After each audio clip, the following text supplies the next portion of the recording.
Assalomu alaykum, hurmatli qarindoshlar. Qanday ahvolinglar? Yaxshimi? Xabar kanalımızga hoş geldinglar. Bugün 6 ayının 13 kuni.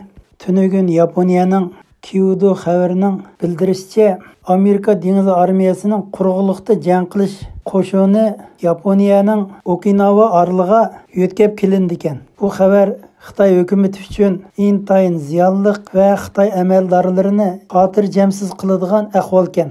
Amerika dengiz armiyasining quruqliqda jang qilish qismining asosliq vazifasi dushman tarafning bosh qo'mondonining kalısini tuyuqsiz elib etish. Misolan, Osama bin Ladenning kalısini tuyuqsiz elib etgan Amerika dengiz armiyasining quruqliqda jang qilish qismi. Iran davlatining harbiy bosh qo'mondon general Sulaymonning kalısini elib etgan Amerika dengiz armiyasining quruqliqda jang qilish qismi. Amerika dengiz armiyasining quruqliqda jang qilish qismi dunyoning har qaysi joylarida krizis og'ir yuz bergan yerlarda jiddiy paydo bo'lib masalalarni hal qildi ekan. Bo'libmi Xitoy davlatini qurshab turgan Tinch okean orollar zanjiriga Amerika davlati harbiy kuchini yetkazib kelib, Xitoy davlatining harbiy kuchini kontrol qilishni maqsad qiladi ekan. Masalan, Tinch okeandagi Guam orlig'iga Amerika davlati havo armiyasi va dengiz armiyasini yetkazib kelgan ekan. Lekin dengiz armiyasining quruqliqda jang qilish qo'shinini hamda yetkazib kelib yetibdi. Bundan boshqa Amerika dengiz armiyasining quruqliqda jang qilish qismiga texmi zo'r yuqori fan texnika bilan yasalgan zambirak boshqariladigan bomba, uçquchisiz aeroplan, har xil tipdagi tikushar aeroplanlar qatorliq ilg'or uskunlar bilan saplandi ekan.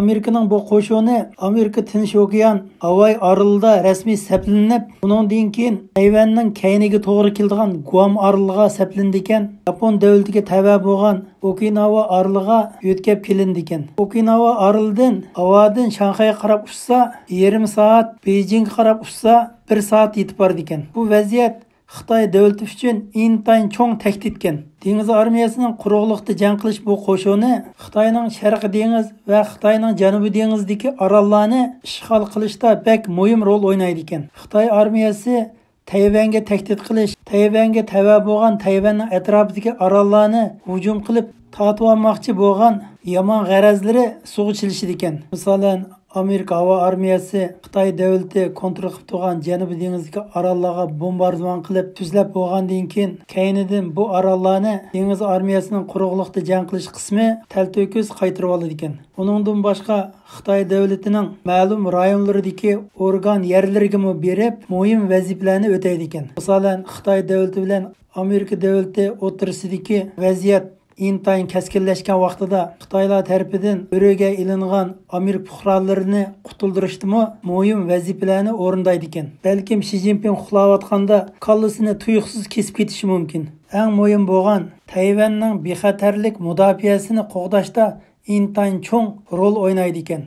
Undan boshqa vazifa o'tash zaruriyatiga to'g'ri kelsa, Xitoy davlatining Hong Kong, Xinjiang, Guangzhou, Shanxay, Nanjing, Tianjin, Beijing degandek shaharlarda tuyuqsiz paydo bo'lib, vazifalarni o'rindab qaytib ketalaydi ekan. Endi Xitoy amaldorlari diqqat qilib yurmasa, o'zining nim bo'lganini bilmay qoladi ekan. Chunki Amerika davlatining dengiz armiyasining quruqliqda jang qilish qismi Xitoyning ishig oldida qarab turdi degan gap. Diqqat qilmasalar, burkutning o'ljisiga ketib qoldi ekan.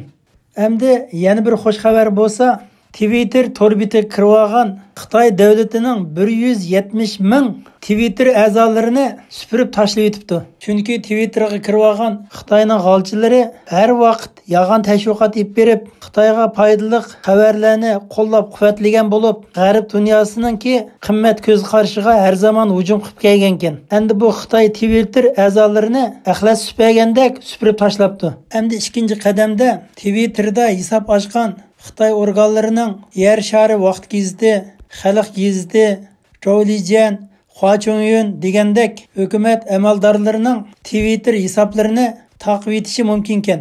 Chunki bu yuzi qilin Xitoylar Twitterda hisob ichib, Xitoy tashviqotlarini chet elga anglatib yurgan bilan o'zining Xitoy fuqarolari bu Twitter'dagi xabarlarni ko'rolmaydi ekan. Xitoy davlatiga kiradigan Twitterlarni to'sib etib, Xitoy amaldorlari va chet elga hujum qilgan Xitoylarni Twitter'ga kirgizib, maxsus chet davlatlarga ta'tir tashviqot ib bordi ekan. Bundaq aytganda, chet el sotsial medialari Xitoy davlati kirmagandan keyin Xitoyning sotsial medialari chet elga chiqmaslik kerak ekan. Yillardan beri Xitoy davlati chet el sotsial medialarining Xitoy davlatiga kirishni to'sab, lekin Xitoy davlati chet el sotsial medialarga kirib, o'ziga foydali tashviqotlarni davom qilib kelgan ekan. Prezident Trump hukumati taxtiga chiqqandan keyin chet el sotsial medialari bo'lgan Facebook, YouTube, Google, Twitter degandek sotsial medialarga qattiq talab qo'ygandan keyin bu vaziyat o'zgarishga boshlanib yetibdi.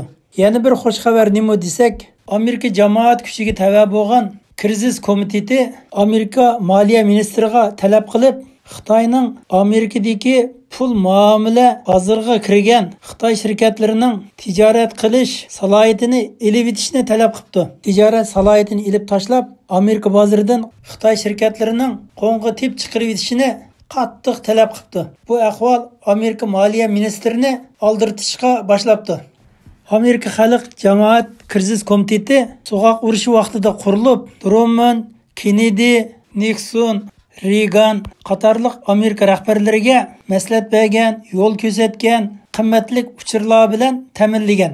Amerika hukumati xalq jamoat krizis komitetini muhim bir organ deb qarab, mazkur komitetning taklif fikrlarini muhim e'tiborga oladi ekan. Prezident Trump efendim Hong Kongdagi imtiyozlarni elitaman deb bayonot e'lon qilgan vaqtida Amerika moliya ministriga vazifa tushirib, Xitoy davlatining Amerikada turishliq shirkatlarini qattiq tekshirib, Amerika qonun o'lchamlariga bo'ysunish statistikasini 2 oy ichida Prezident Trump efendimning qo'liga yetkazishni vazifa qilgan ekan. Demak, Xitoy shirkatlarining Amerikada turayotgan ajlimi 2 oy qoldi degan gap. Reuters agentligining tarqatgan yana bir yangi xabar bo'lsa, Amerika hukumatining bosh kotibi Pompeo efendim Amerikaning Tinch okeandagi havo orlig'i berib, Xitoy davlatining tashqi ishlar diplomat ishlarining bosh xo'jayini Yang Jiechi bilan maxfiy ko'rishdi ekan. Bu maxfiy uchrashuv xabarini Reuters agentligi Amerika davlatining siyosat jurnalidan olgan ekan.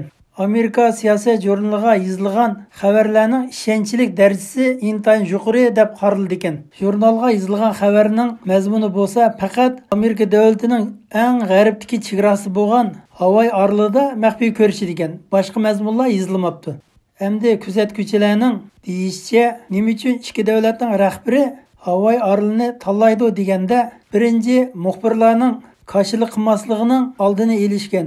Ikkinchi nuqta bo'lsa, bu ikki davlatning rahbari g'ayri rasmiy shaklda maxfiy suhbat olib boradi ekan. Kuzatuvchilarning deyishicha, Amerika davlati yaqindan buyon Xitoy davlatiga besim ishlatishda aktiv vaziyatga o'tgan. Xitoy davlati Amerikaga taqobil turishda passiv holatga tushib qolgan. Amerika Xitoyga besim ishlatishda har xil kozirlarni ishlatgan. Bundan keyin ko'p kozirlarni ishiltish oldida ekan.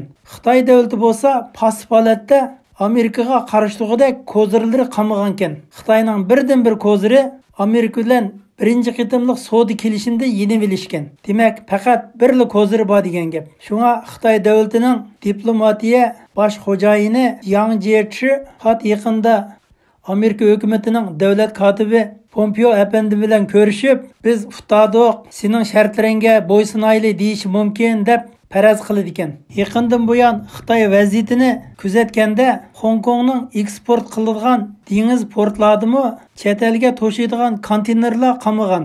Bu konteynerlar nakatdi desa, butunlay yo'tkilib Singapurga ketibdi. Mushu oldimizdagi 4-oyda Singapur davlatining iqtisodi tuyuqsiz ko'tarilib 30 milliard Singapur puliga yetgan. Bu pul nereden keldi deganda, butunlay Hong Kong bozoridan yo'tkilib kelgan pulkan. Shunga Xitoy hukumati Hong Kong bexatarlik davlat qonunini xalq qurultayidan o'tkazish xizmatini vaqtliq to'xtatib turibdi. Uning ustiga Hindistonga teri taraqshitib yo'tkigan askar va ig'ir qurol texnikalarini chekindirishga boshlabdi. Kuzatuvchilarning yana bir deyishicha, Xitoy diplomat ministrining bosh xo'jayini Yang Jiechi Pompeo efendim bilan ko'rishishni talab qilib, Pompeo efendimiga yalvurishi mumkin.